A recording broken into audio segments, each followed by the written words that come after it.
للنسخ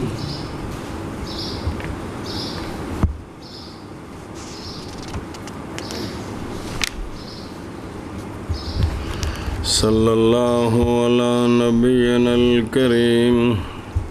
وعلی آلہ واصحابہ وبارک وسلم۔ بسم اللہ الرحمن الرحیم۔ اللہ اکبر۔ خیر جی، بسا اوقات بنایا جاتا ہے اجماع کو علامت واسطے نسخ کے۔ جی اگے بسانے نقطہ ثانیہ۔ جی، اور ناسخ منسوخ کے بیان میں سنیں۔ جی، والثانية أن الأصل في بيان النسخ بالمعنى الاصطلاحي هو معرفة تاریخ النزول۔ نقطہ ثانیہ یہ ہے کہ اصل نسخ کے بیان میں معنی اصطلاحی کے ساتھ بے ایس ایت اے ناسخ اے منسوخ، معنی اصطلاحی کے ساتھ نسخ کے بیان میں اصل وہ نزول کی تاریخ کی معرفت ہے، کیڑی ایت پہلے آئی تو کیڑی پیچھے آئی، اس تو بغیر نہیں کم ہو سکتا۔ جی سمجھے ہی؟ بسا اوقات بنایا جاتا ہے اجماع کو علامت واسطے نسخ کے، اور نقطہ ثانیہ یہ ہے کہ اصل نسخ کے بیان میں معنی اصطلاحی کے ساتھ وہ معرفت ہے نزول کی تاریخ کی۔ جی،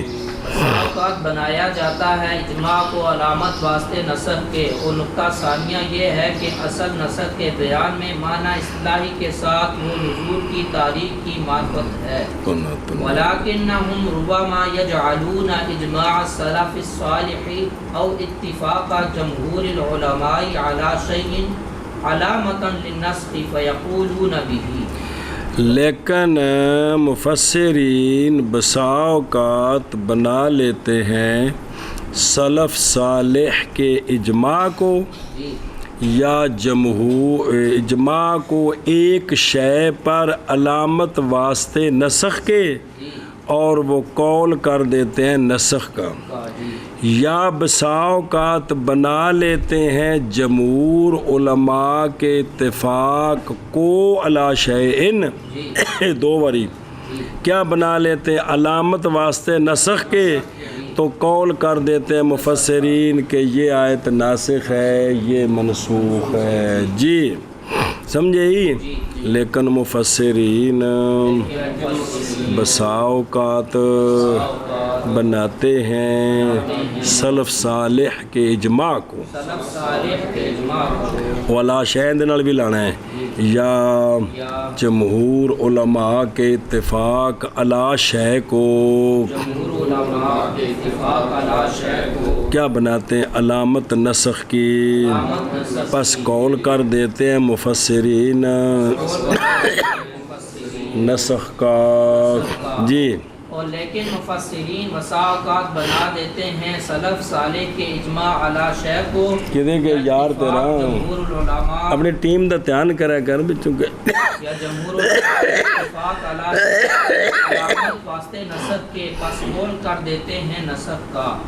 وقد فعل ذلك كثير من الفقهاء ويمكن أن يكون في مثل هذه المواضع ما تصدق عليه الآية غير ما ينطبق عليه الإجماع۔ اور تحقیق کیا ہے یہ کثیر من الفقہاء نے بے سلف کے اجماع کو یا جمہور علماء کے اتفاق کو نسخ کا دلیل بنایا ہے۔ جی، اور ممکن ہے یہ کہ ہو اس مواضع کی مثل میں وہ شے کہ سچی آتی اس پر آیت بغیر اس کے کہ منطبق ہو متفق ہو اس پر اجماع، یہ بھی ممکن ہے، یہ بھی، اور تحقیق کیا ہے اس کو کثیر من الفقہاء نے، اور ممکن ہے یہ کہ ہو ان مواضع کی مثل میں وہ شے کہ سچی آتی ہے اس پر آیت بغیر اس کے کہ منطبق ہو اس پر اجماع، جی، اور تحقیق کیا ہے یہ کثیر من الفقہاء نے، اور ممکن ہے یہ کہ ہو ان مواضع کی مثل میں وہ کہ سچی آتی ہے اس پر آیت بغیر اس کے کہ منطبق ہو اس پر اجماع، وبالجملہ ففی الآثار التي تنبئ عن النسخ غمر عظیم یصعب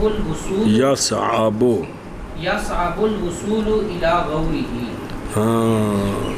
خلاصہ یہ ہے کہ ان آثار میں جو آثار خبر دیتے ہیں نا نسخ سے، ان آثار میں بڑا گہرا پانی ہے، جی، مشکل ہے وصول اس کی تہ تک، بے واقعی یہ ناسخ منسوخ بن دینے کہ نہیں، ایڈا سوکھا کام نہیں۔ خلاصہ کلام، پس آثار میں وہ آثار جو خبر دیتے ہیں نسخ سے، ان آثار میں کیا ہو، الغمر الماء الکثیر، گہرا، بہت گہرا پانی ہے اور ڈونگا، مشکل ہے وصول اس کی تہ تک، جی۔ اور خلاصہ کلام، پس آثار میں وہ آثار جو خبر دیتے ہیں نسخ سے گہرا پانی ہے، مشکل ہے وصول اس کی تہ تک۔ کبھی اجماع کو نسخ کی علامت بنایا جاتا ہے اصطلاحی معنی کے اعتبار سے، کسی آیت کو منسوخ کہنا اس وقت صحیح ہے جب ناسخ و منسوخ کے نزول کی تاریخ معلوم ہو، لیکن بسا اوقات متاخرین سلف صالحین کے اجماع کو یا جمہور علماء کے کسی مسئلہ پر اتفاق کو نسخ کی علامت بتاتے ہیں اور نسخ کے قائل ہو جاتے ہیں، اور ایسا بہت سے فقہاء نے کیا ہے۔ مثلا ارشاد خداوندی، اعوذ باللہ من الشیطان الرجیم، بسم اللہ الرحمن الرحیم، کتب علیکم اذا حضر احدکم الموت کی تفسیر میں قاضی ثناء اللہ پانی پتی رحمہ اللہ ارقام فرماتے ہیں، وہ کیا دینے بتحقیق، اور تحقیقی بات یہ ہے، ان دربی کا ترجمہ، اور تحقیقی بات یہ ہے کہ اس آیت کا حکم منسوخ ہے، ورثاء کی رضامندی کے بغیر کسی وارث کے لیے وصیت کے عدم جواز پر اجماع کی وجہ سے، چونکہ وارث کے لیے وصیت نہیں ہے، وارث کے لیے اس پر اجماع ہو گیا ہے، اس اجماع کی وجہ سے یہ منسوخ ہے، اور ائمہ اربعہ اور جمہور علماء کے اس مسئلہ پر اتفاق کرنے کی وجہ سے رشتہ داروں میں سے غیر وارث کے لیے وصیت کرنا واجب نہیں ہے، جائز ہے، تو رشتہ داروں کے لیے وصیت نہیں ہے، مگر سلف صالحین کے اجماع کو اور جمہور علماء کے کسی مسئلہ پر اتفاق کو نسخ کی علامت قرار دینا اور کسی آیت کو منسوخ کہنا صحیح نہیں، کیونکہ ایسے مواقع میں اس بات کو، آخری گل، ایسے مواقع میں اس بات کا امکان ہے کہ آیت کا مصداق وہ نہ ہو جس پر اجماع منعقد ہوا ہے، بلکہ کوئی اور صورت ہو، ممکن ہے کہ کوئی نہیں ممکن کہ آیت کا مطلب کوئی اور ممکن ہے؟ جی خلاصہ کلام یہ ہے کہ جو آثار ناسخ منسوخ کی وضاحت پر مشتمل ہیں ان میں اس قدر گہرائی ہے کہ اس کے تہ تک پہنچنا دشوار ہے۔ امور اخر یذکرونہا فی التفاصیل، کچھ اور امور ہیں جن کو مفسرین ذکر کرتے ہیں تفاسیر میں، امور اخر، امور اخر دوسرے امور بھی، کچھ اور امور ذکر کرتے ہیں مفسرین ان امور کو کرتے ہیں مفسرین ان امور کو تفاسیر میں، اور دھیان بھائی امور اخر ذکر کرتے ہیں مفسرین ان امور کو تفاسیر میں۔ جی یہ تفسیراں دے بارے تنوں معلومات دے رہے ہیں بھی جے شفقت ہوئے تا جی بلے وللمحدثین اشیاء اخر خارجۃ عن هذه الاقسام یوردونها ایضا فی تفاسیرہم، محدثین کے لیے اشیاء اخر ہیں جو خارج ہیں پچھلے سارے اقسام سے، لاتے ہیں ان کو بھی اپنی تفسیروں میں، وہ چیزیں بھی ذکر کرتے ہیں، ایک ایک کر کے آ رہی ہیں نہیں کیڑی کیڑی کا مناظرات الصحابۃ رضی اللہ، صحابہ کی ہوں سوات زبر یار، صحابۃ رضی ہاں کا مناظرات صحابات رضی کا مناظرات الصحابۃ رضی اللہ تعالی عنہم فی مسئلۃ واستشہادہم بآیۃ او تمثیلہم بآیۃ من الآیات،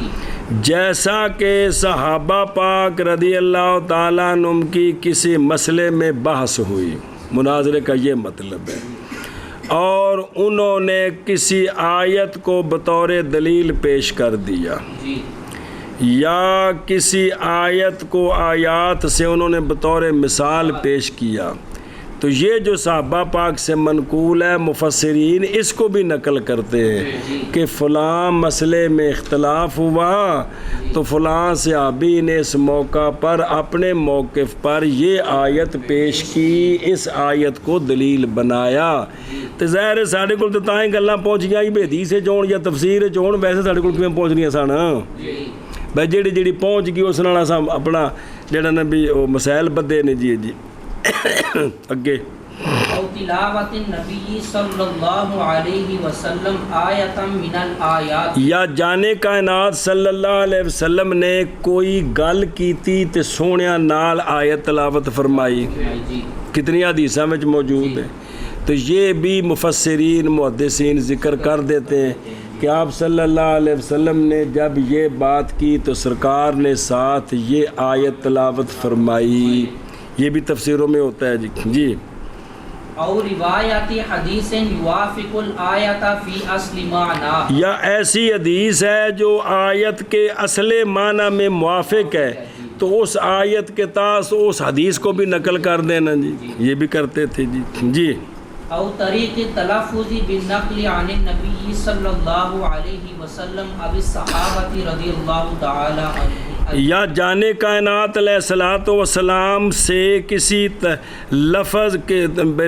کے ادائیگی کا طریقہ منقول ہے یا صحابہ پاک سے منقول ہے کہ یہ اس طرح پڑھنا ہے تو اس کو بھی نقل کر دیتے تھے، اس کو بھی کر دیتے تھے۔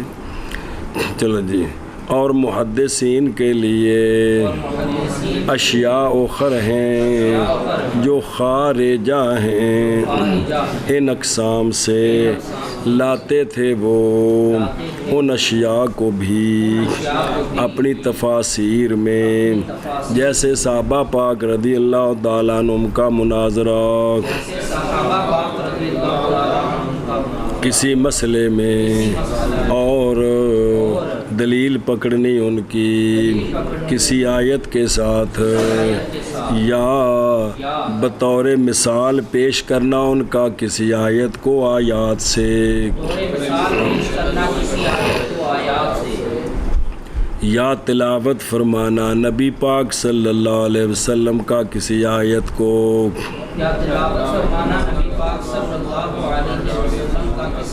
آیات سے، یعنی اے چیزاں یہ نہیں مطلب اعتراض کرنے شاہ صاحب بھی تفسیراں وچ بھی اے چیزاں بھی ہوندیاں نے بھی تڑے علم وچ ہووے یا روایت کرنا حدیث کا جو موافق ہو آیت کے اصل معنی میں، یا نقل کرنا او کتنے بے ہاں ٹھیک ہے، یا طریقہ اور روایت حدیث ہے نا، یا روایت کرنا تلفظ کے طریقے کا نقل کرنے کے ساتھ نبی پاک صلی اللہ علیہ وسلم سے یا صحابہ پاک رضی اللہ تعالیٰ عنہم سے۔ جی، اور محدثین کے لیے اشیاء اوپر ہیں جو خارجہ ہیں ان اقسام سے، لاتے تھے ان کو بسم اللہ الرحمن الرحیم۔ جیسے صحابہ پاک رضی اللہ تعالیٰ عنہ کا مناظرہ کسی مسئلہ میں اور دلیل پکڑنا ان کا کسی آیت کے ساتھ، یا بطور مثال پیش کرنا ان کا کسی آیت کو آیات سے، یا تلاوت فرمانا نبی پاک صلی اللہ علیہ وسلم کا کسی آیت کو آیات سے، یا روایت کرنا حدیث کو جو موافق ہے آیت کے اصل معنی میں، یا روایت کرنا تلفظ کا طریقہ نقل کے ساتھ نبی پاک صلی اللہ علیہ وسلم یا صحابہ پاک رضی اللہ عنہم اجمعین سے۔ کچھ اور باتیں جو محدثین کی تفسیروں میں مذکور ہیں، محدثین کی تفسیروں میں جو آثار مروی ہیں ان میں شان نزول، شرع غریب، ناسخ منسوخ کتنے ہوں گے؟ بسم اللہ۔ اور قرآن کریم کے اشاروں کی وضاحت کتنے ہو گئے کے علاوہ کچھ اور باتیں بھی ہوتی ہیں۔ مثلاً کبھی محدثین اپنی تفسیروں میں صحابہ کرام رضی اللہ تعالیٰ عنہم کے علمی مذاکروں کا تذکرہ کرتے ہیں، تو کبھی کسی آیت سے ان کے استدلال اور تمثیل کو بیان کرتے ہیں۔ اسی طرح اگر کسی مسئلہ میں حضرت صلی اللہ تعالیٰ علیہ وآلہ وسلم نے کوئی آیت استدلال کے طور پر تلاوت فرمائی ہے تو اس کا بھی تذکرہ کرتے ہیں، یا ایسی حدیث بیان کرتے ہیں جو آیت کے بنیادی مضمون سے موافقت رکھتی ہے، یا حضرت صلی اللہ علیہ وآلہ وسلم اور صحابہ کرام رضی اللہ تعالیٰ عنہم سے کسی کلمہ کے تلفظ کا جو طریقہ منقول ہے اس کو ذکر کرتے ہیں۔ ان امور کی وضاحت دوسرے باب کی تیسری فصل کے آغاز میں گزر چکی ہے۔ اگے جی، فصل ثانی فی بقیت لطائف ھذا الباب۔ اے باب کیڑی شے وچ سی؟ باب رابع فی بیان مناج کے تفصیل و توضیح الاختلاف ہے نا، سنیں جی تفسیر کے طریقوں کے بیان میں جو صحابہ پاک تابعین کی تفسیروں میں اختلاف واقع اس کی وضاحت، تو عنوان یہ ہے، اس کے تحت یہ فصلیں آ رہی ہیں۔ سنیں تو پہلی فصل وچ کی بیان کیتا ہے؟ پہلی فصل فی بیان الآثار مرویہ اصحاب حدیث کی تفاسیر میں، اور وہ جو ان سے متعلق ہے تو وہ دو قسم ہیں۔ آگے سمجھے؟ ایک مسئلہ بسم اللہ ہون فصل ثانی اس باب کے بقیہ لطائف کے بیان میں، فصل ثانی اس باب کے بقیہ لطائف کے بیان میں، فصل ثانی اس باب کے بقیہ لطائف کے بیان، الکلام حول استنباط الاحکام، کلام احکام کے استنباط کے چوپھیر، جی منع کرنا، کلام احکام کے استنباط کے چوپھیر، جی ومن جملہ ذالک استنباط الاحکام، وهذا الباب واسع جدا وللعقل مجال فسيح في الاطلاع على فحاوى الآيات وإيماءاتها واقتداءاتها والاختلاف بحذافيره حاصل فيه. بس ومن جملۃ ذالک اے من جملۃ نون التفصیل و مناہج. پیچھے سی جملہ ذالک مسار مرویہ ہونے اور بے فنون تفسیر اور اس کے مناہج میں سے احکام کا استنباط بھی ہے.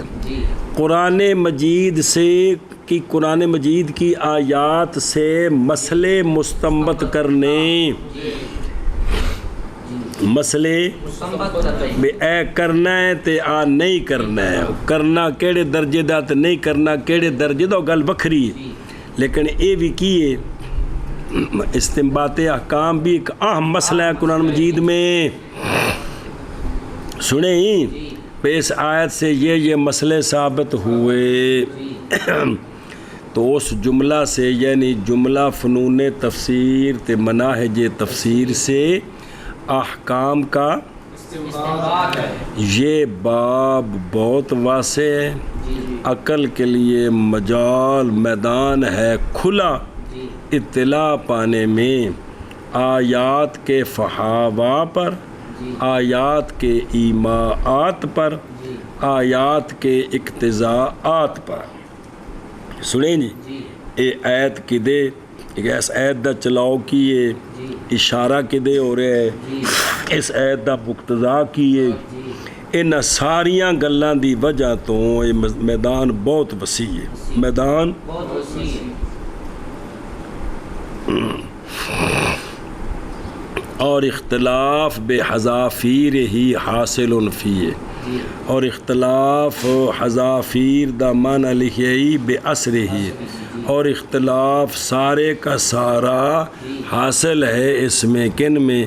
اس احکام کے استنباط میں فقہا کا اختلاف ہے اس میں کہ کوئی نہیں. اچھا آگے پڑھنا والقاؤں آشیاء پڑھ دیں پھر. وقد القى الله تعالى في روح الفقير حصر الاستنباطات في 10 اقسام والترتيب فيما بينها. وذلك وتلك المقالة ميزان عظيم لوزن كثير من الاحكام المستنبطات. اور تحقیق القاء فرمایا اللہ تعالیٰ نے فقیر کے روح میں استنباط کا حصر 10 قسموں میں کس میں 10 قسم اور ترتیب اس میں جو ان کے درمیان ہے اور وہ مقالہ اور تھلے لکھے حجت اللہ البالغہ جڑی کتاب ہے آپ دی اور وہ مقالہ بہت بڑا میزان ہے کثیر احکام مستنبطہ کے لیے وزن کرنے کے لیے بھی جڑا حکم مستنبط کیتا ہے کہ بھی یہ ٹھیک ہویا ہے کہ نہیں ہویا. سنیں بھی اللہ تعالیٰ نے فقیر ہوتے اے مہربانی فرمائی جی مہربانی فرمائی کہ بھی 10 طریقے بیان کیتے نے 10 بیان کیتے نے.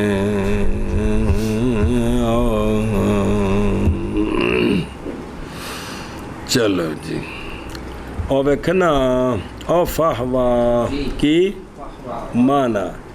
یہ کہ سمجھی جائے کلام مسکوتانوں کے حال سے کس سے مسکوتانوں کے حال سے سمجھی جائے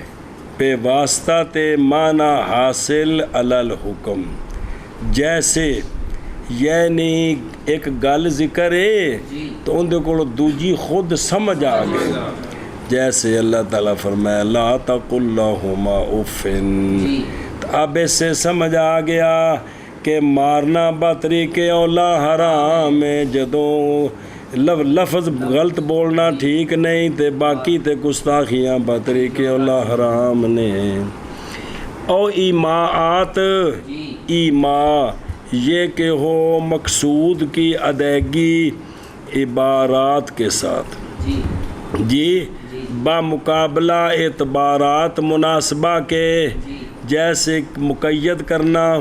وصف کے ساتھ یا شرط کے ساتھ دلالت کرتا ہے عدم حکم پر کہ جب وہ وصف نہ ہوگی یا شرط نہ ہوگی تو وہ نہیں ہوگا۔ اقتضا یہ کہ سمجھا جائے کلام کا حال مسکوت ان ہو کے، یہ کہ سمجھی جائے کلام یا سمجھا دے کلام سمجھا دے مسکوت ان ہو کے حال کو بواسطہ لازم ہونے اس کے کس کے لیے؟ مستعمل فی کے لیے، عادتاً یا عقلاً یا شرعاً۔ مثلاً بیت کی یہ ہوں جڑا بیت ہوئے نا، میں مجھ ویچیے، یہ تقاضا کردہ ہے کہ پہلے میں دا مالک ہے یا تو بیچیے، کسی دی شاہ کی میں بیچیے۔ بے حذافیر ہی بے اثر ہی جمع حذفار حذفور جانب الناحیہ، سنے ہی اے شابہ سے واہے یا کی پہ جڑے نا اوکے دے گیا میں اقسام وہ کہ تصریح کی گئی ہے اس میں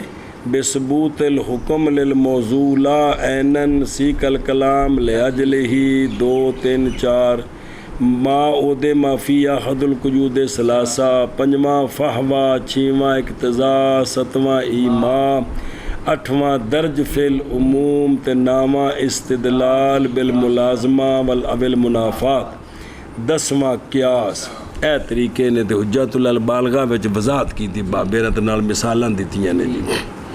سمجھے جی۔ اور اس جملہ سے اتھو ہی نا احکام کا استنباط ہے، اور یہ باب واسع ہے جداً، اور عقل کے لیے میدان ہے کھلا اطلاع پانے میں، آیات کے چلاؤ پر، آیات کے ایماعات پر، آیات کے اقتضاءات پر، اور اختلاف اپنی حذافیر کے ساتھ یعنی پوری تفصیل کے ساتھ حاصل ہے، اس میں گل مک گئی۔ اور تحقیق القاء فرمایا اللہ تعالیٰ نے فقیر کے روح میں استنباطات کا حصر 10 قسموں میں، اور ترتیب ما بینہما میں 10 قسموں میں، تو ان کی ترتیب کیا ہے؟ اور وہ مقالہ میزان عظیم ہے، کثیر من الاحکام مستنبطہ کے وزن کے لیے جی، اور اس جملہ سے احکام کا استنباط ہے، اور یہ باب واسع جداً ہے، اور عقل کے لیے مجال کشادہ ہے اطلاع پانے پر آیات کے چلاؤ میں، اور آیات کے ایماعات میں، اور آیات کے اقتضاءات میں، اور اختلاف اپنے حذافیر کے ساتھ حاصل ہے اس میں۔ اور تحقیق القاء فرمایا اللہ تبارک و تعالی نے فقیر کی روح میں استنباطات کا حصر 10 قسموں میں، اور ترتیب ما بینہما میں، اور وہ مقالہ میزان عظیم ہے کثیر من الاحکام مستنبطہ کے وزن کے لیے۔ آگے سمجھے؟ اے شاباش سے باب چہارم کی باقی عمدہ باتیں شاہ صاحب رحمہ اللہ نے باب رابع کی فصل اول میں محدثین کی تفسیروں میں جو آثار مروی ہیں ان کے بارے میں کچھ کارآمد باتیں بیان فرمائیں۔ اب اس فصل دوم میں دیگر مفسرین کی تفسیروں کے بارے میں کچھ کارآمد باتیں بیان فرماتے ہیں۔ استنباط احکام کے سلسلہ میں ضروری بات، فنون تفسیر میں ایک فن استنباط احکام کا ہے، اور یہ فن بھی ایک نہایت وسیع فن ہے کیونکہ آیات کے فحاوہ ایماءات اور اقتضاءات سے واقف ہونے میں عقلاء میں بہت کچھ اختلاف ہو سکتا ہے، بلکہ ہوا ہے، اور اس باب میں صرف جزیات میں اختلاف نہیں بلکہ اصولی اختلاف بھی ہے۔ مثلاً کوئی مفہوم مخالف کو معتبر مانتا ہے، کوئی فاسد کہتا ہے، یاد آیا پڑھیاں نے گلاں، کوئی مطلق کو ہر جگہ مقید پر محمول کرتا ہے اور کوئی نہیں کرتا، کوئی عموم کا قائل نہیں ہے۔ کسی کے نزدیک خبر واحد اور قیاس کے ذریعہ کتاب اللہ پر زیادتی جائز ہے، کسی کے نزدیک جائز نہیں، ساڑھے نزدیک جائز نہیں ہے۔ اسی طرح اور بہت سی اصولی اور کلی باتوں میں اختلاف ہوا ہے، چنانچہ مذاہب اربعہ کے اصول فقہ علیحدہ علیحدہ مرتب ہو گئے ہیں۔ غرض جو شخص اس نکتہ کو یاد رکھے گا وہ تفسیروں میں مفسرین کے درمیان استنباط احکام میں جو اختلافات ہوئے ہیں ان کی وجہ سمجھ لے گا، اور اس اختلاف کی حقیقت تک پہنچنے میں اس کو کوئی دشواری پیش نہیں آئے گی۔ اس کے بعد شاہ صاحب رحمہ اللہ فرماتے ہیں، میرے دل میں استنباط احکام کے 10 طریقے ڈالے ہیں اللہ تعالیٰ نے میرے دل میں ڈالے، بس انہیں 10 طریقوں سے احکام مستنبط کیے جاتے ہیں، اور وہ 10 طریقے ترتیب وار ہیں۔ اگر ان 10 طریقوں کو سمجھ لیں تو احکام مستنبطہ کو تولنے کی بڑی ترازو آپ کے ہاتھ میں آ جائے گی، اور وہ 10 طریقے حضرت شاہ صاحب رحمہ اللہ نے اپنی عظیم الشان بسم اللہ الرحمن الرحیم عظیم الشان کتاب حجت اللہ البالغہ کے باب و کیفیت فہم المراد من الکلام میں بیان کیے ہیں۔ جی مبتدی طلباء، چونکہ بھی ابھی کتاب مبتدی طلباء کے لیے ان کو ناقابل فہم سمجھ کر تفصیل سے یہاں گریز کیا گیا ہے۔ جو فضلاء ان کو جاننا چاہیں وہ حضرت مولانا سعید احمد پالن پوری کی تازہ تصنیف رحمت اللہ الواسعہ اردو شرح حجت اللہ البالغہ میں ملاحظہ فرمائیں۔ جس بندے عربی بنائی ہے نا اس سے ان کی شرح لکھی رحمت اللہ الواسعہ شرح حجت اللہ البالغہ۔ آگے سمجھ ہاں اگے چلو تو کچھ کھانے چ پیا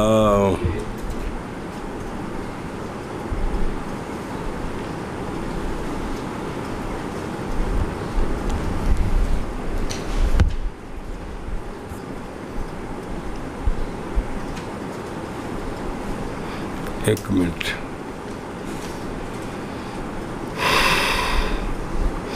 فحوہ کی جمع ہے مضمون کلام، مفہوم موافق، تے فحا یفحو فحوم بکلام الی کذا، اپنے کلام سے کسی مضمون کی طرف اشارہ کرنا، الما اشارہ، او ما ایمان الی کذا اشارہ کرنا، یہاں ایما سے مفہوم مخالف مراد ہے۔ الاقتضاء کا معنی ہے چاہنا، مقتضا وہ بات جس کو کلام نے چاہا ہو اور جس پر کلام کی صحت موقوف ہو۔ مثلا ارشاد خداوندی ہے ومن قاتل مؤمنا خطأ فتحریر رقبۃ مؤمنہ، رقبہ مومنہ آزاد کرے۔ اب یہاں رقبہ مومنہ اے مملوکہ تین اس کا مقتضا ہے کہ اپنا مملوکہ آزاد کرنا ہے، گوانڈیاں دا پھڑ کے نہیں آزاد کرنا۔ مملوکہ مقتضا ہے کیونکہ کلام مذکور نے اس کو چاہا ہے۔ احناف کے علاوہ دیگر فقہائے کرام کے نزدیک کلام جس معنی پر دلالت کرتا ہے اس کی دو قسمیں ہیں، منطوق اور مفہوم۔ منطوق اس کو کہتے ہیں جس پر کلام محل نطق میں دلالت کرتا ہے، جیسے ارشاد سارا پڑھیا جی، ارشاد خدا بندی فلا تقل لہما اف، والدین کو اف کہنے کی حرمت پر دلالت کرتا ہے، یہ منطوق ہے۔ مفہوم اس کو کہتے ہیں جس پر کلام غیر محل نطق میں دلالت کرے، یعنی سمجھ آ جائے۔ پھر مفہوم کی دو قسمیں ہیں، مفہوم موافق اور مفہوم مخالف۔ مفہوم موافق اس کو کہتے ہیں جو منطوق کے موافق اور مطابق ہو، جیسے ارشاد مذکور فلا تقل لہما اف، والدین کو مارنے کی حرمت پر دلالت کرتا ہے، یہ مفہوم موافق ہے۔ احناف اس کو دلالت النص کہتے ہیں، سنا جی۔ اور مفہوم مخالف اس کو کہتے ہیں جو منطوق کے مخالف ہو، مثلا ارشاد خدا بندی الحر بالحر، اس بات پر دلالت کرتا ہے کہ آزاد کو غلام کے بدلے قتل کرنا صحیح نہیں، یہ مفہوم مخالف ہے۔ احناف نصوص میں اس کا اعتبار نہیں کرتے۔ اور توجیہ ہو توجیہ قرآن کریم کی تفسیر میں، وَمِن جُمْلَةِ ذَلِكَ وَهُوَ يستعمل الشراح في شرح المتون ويختبر به ذكاؤهم ويظهر به تفاوت درجاتهم۔ اور جملہ اس سے یعنی فنون تفسیر سے ایک توجیہ ہے، کیا کہ اس کا مطلب کیا ہے، اور یہ جو توجیہ ہے نا، یہ فن کثیر الشعب، اندیاں بڑیاں شاخہ نے، اندیاں استعمال کرتے ہیں توجیہ کو شراح متون کی شرح میں، پڑھ پڑھ کے کتنا چیر ہو گیا جی یار، اور امتحان لیا جاتا ہے اس کے ساتھ ان کی ذکاوت کا، اور ظاہر ہوتے ہیں اس کے ساتھ ان کے درجات کے تفاوت۔ بھائی شرح جل کردہ ہے نا کوئی بندہ کسی متن دی تو ان دی ذکاوت دا امتحان ہوتا ہے، دوجا پھر انہاں دے درجے پہچانے جاندے نے کہ کیڑا بندہ شرح صحیح کردہ ہے تو کن نے کرمال شہزادگی کر دیتی ہے، تو جس لئے اے توجیہ کری دی ہے نا، اس لئے بندے خود نکھر کے سامنے آ جاندے نے۔ تو کچھ کتاباں پڑھیاں جی بھی او جی شرح اور شرح نہیں ہوں دی ہوئی ہیں جی میں انہاں کیتیاں جی۔ توجیہ قرآن کریم کی تفسیر میں اور اس جملہ سے توجیہ ہے، اور توجیہ فن ہے کثیر الشعب، استعمال کرتے ہیں اس کو شراح متون کی شرح میں، اور اختبار امتحان لیا جاتا ہے اس کے ساتھ ان کی ذکاوت کا، اور ظاہر ہوتے ہیں اس کے ساتھ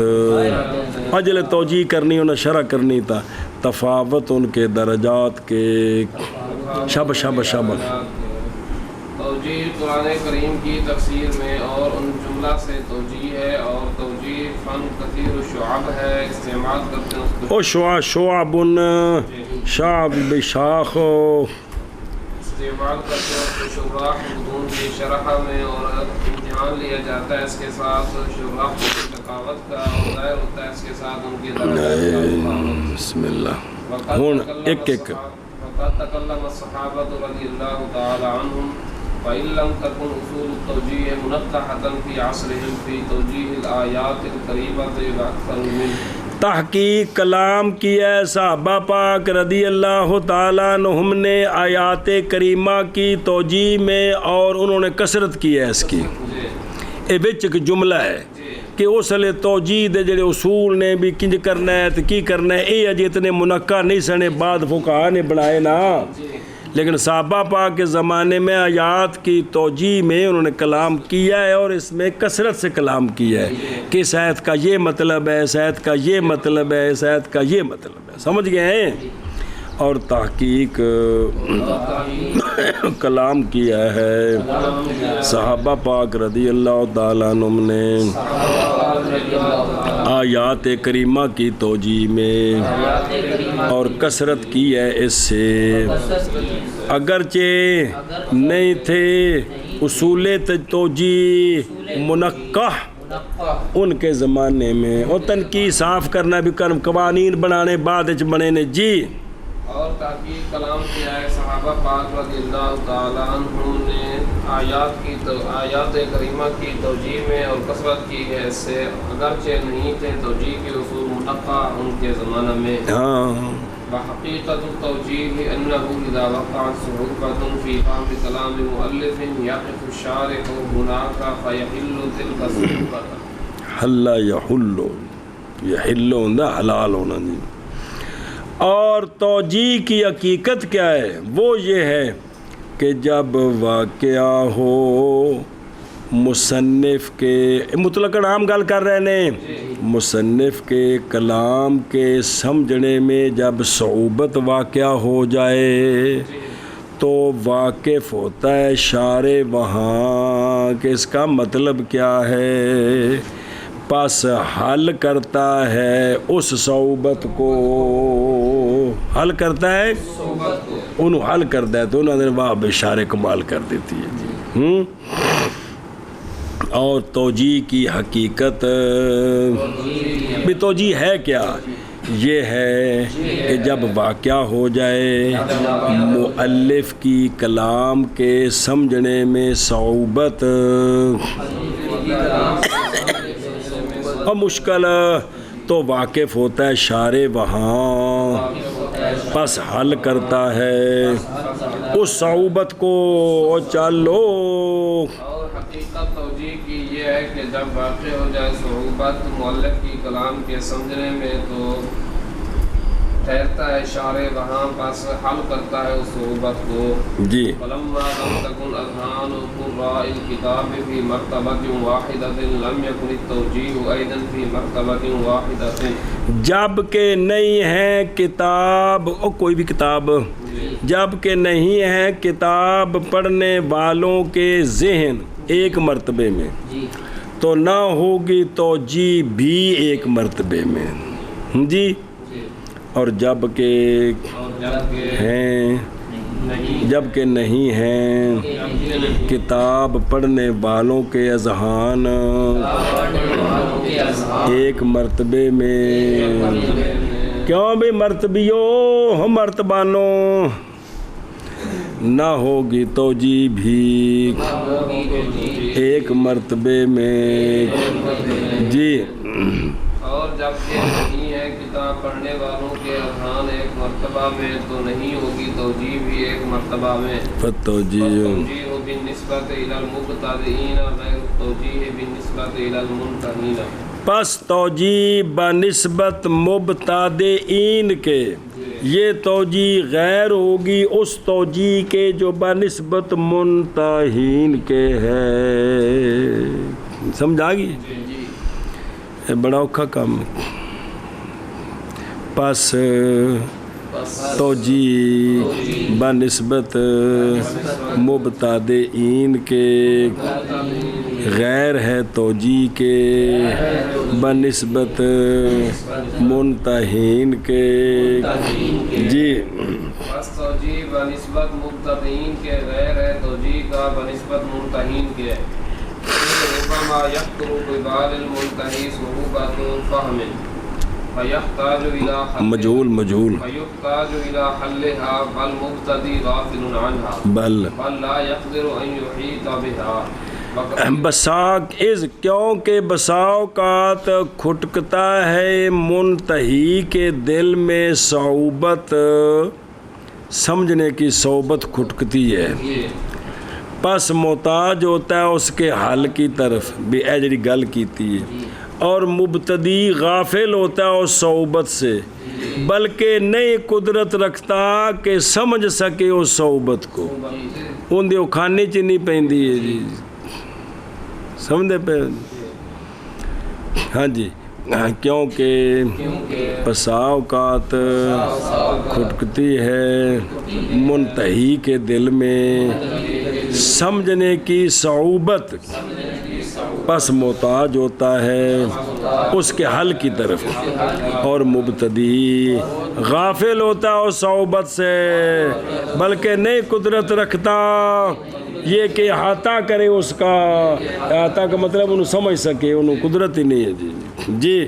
کیونکہ بسا اوقات پختگی ہے منتہی کے دل میں سمجھنے کی صعوبت، پس محتاج ہوتا ہے اس کے حل کی طرف، اور مبتدی غافل ہوتا ہے اس سے، بلکہ نہیں قدرت رکھتا یہ کہ احاطہ کرے اس صعوبت کا۔ وَكَثِيرٌ من الکلام يستصعب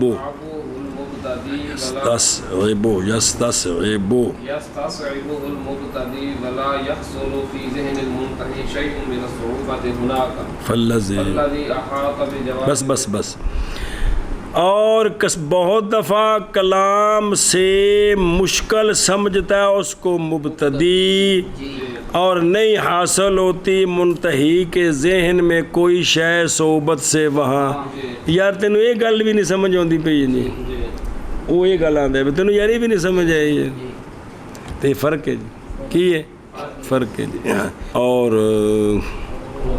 کثیر من الکلام یعنی بہت باری مشکل جانتا ہے اس کو مبتدی،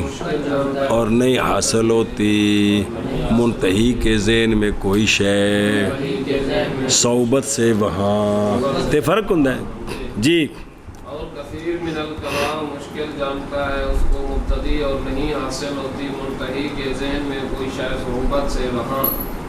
فالذی احاط بجوانب العقول یراعی حال جمہور القراء ویتکلم علی قدر اصولہم۔ بس وہ شارح جو احاطہ کرتا ہے عقول کے جوانب کا، مبتدیاں دا تے منتہیاں دا، رعایت کرتا ہے وہ جمہور پڑھنے والوں کے، بے چوکھے جڑے پڑھنے والے نے، اور کلام کرتا ہے ان کے عقول کے اندازے پر، جن دے وچ کمزوراں نوں بڑا فائدہ ہے،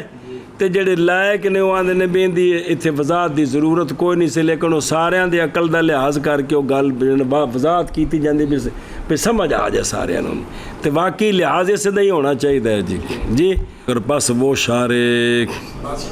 جو احاطہ کرتا ہے عقول کے جوانب کا، اور منتہی تے مبتدی تے لائق تے نلائق سارے، رعایت کرتا ہے جمہور قراء کے حال کی، اور قراء بمعنی قاری ہو پڑھنے والے ہو، کتاب پڑھنے والے، اور کلام کرتا ہے ان کے عقول کے مطابق۔ ہاں جی شابت جی۔ بس وہ شارح جو احاطہ کرتا ہے عقول کے جوانب کا، رعایت کرتا ہے جمہور قراء کے حال کا، اور کلام کرتا ہے ان کے عقول کے مطابق۔ اچھا وہ میرے یارو،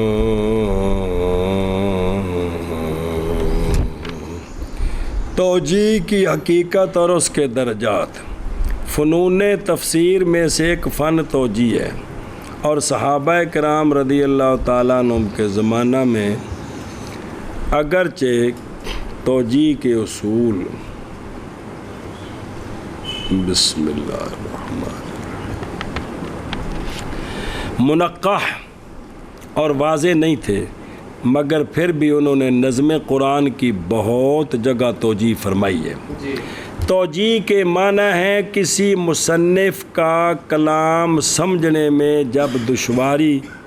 پیش آئے تو اس کو حل کرنا، یہ توجیہ ہے۔ یہ بہت پہلو دار فن ہے، شارحین اس کو کسی دقیق کتاب کی شرح میں استعمال کرتے ہیں، اور اس سے اس کی ذکاوت ذہانت کا اندازہ کیا جاتا ہے، اور ان کے درجات کا تفاوت ظاہر ہوتا ہے، اور کتاب پڑھنے والوں کی ذہنی صلاحیت چونکہ یکساں درجہ کی نہیں ہوتی، اس لیے توجیہ بھی یکساں درجہ کی نہیں ہوتی، بلکہ اس کے مختلف درجات ہوتے ہیں۔ چنانچہ مبتدی قراء کی طرف نظر کرتے ہوئے اور پڑھنے والے جو توجیہ کی جاتی ہے وہ اس توجیہ سے مختلف ہوتی ہے جو منتہی قراء کے پیش نظر رکھ کر کی جاتی ہے، کیونکہ بسا اوقات منتہی قاری کو جو شبہ اور اشکال پیش آتا ہے اس سے مبتدی غافل ہوتا ہے، بلکہ اس شبہ اور اشکال کے سمجھنے کی بھی اس میں صلاحیت نہیں ہوتی، اور اس کے برخلاف مبتدی کو جہاں کلام سمجھنے میں دشواری پیش آتی ہے اور اشکال ہوتا ہے، وہاں منتہی کو کوئی دشواری پیش نہیں آتی، نہ اس کو کوئی شبہ اور اشکال ہوتا ہے۔ اسی لیے جو مبتدی قراء کے لیے شرح لکھتا ہے وہ ان کی ذہنی صلاحیت کو سامنے رکھ کر توجیہ کرتا ہے، اور جو منتہی قراء کے لیے شرح لکھتا ہے وہ ان کے ذہنی پرواز کا خیال رکھ کر توجیہ کرتا ہے۔ اور بعض شارحین تمام قراء کی ذہنی صلاحیت کو پیش نظر رکھ کر کلام کی توجیہ کرتے ہیں اور ہر چھوٹے بڑے اشکال کو حل کرنے کی کوشش کرتے ہیں تاکہ ان کی شرح سے ہر شخص اپنی صلاحیت اور لیاقت کے مطابق فائدہ اٹھا سکے۔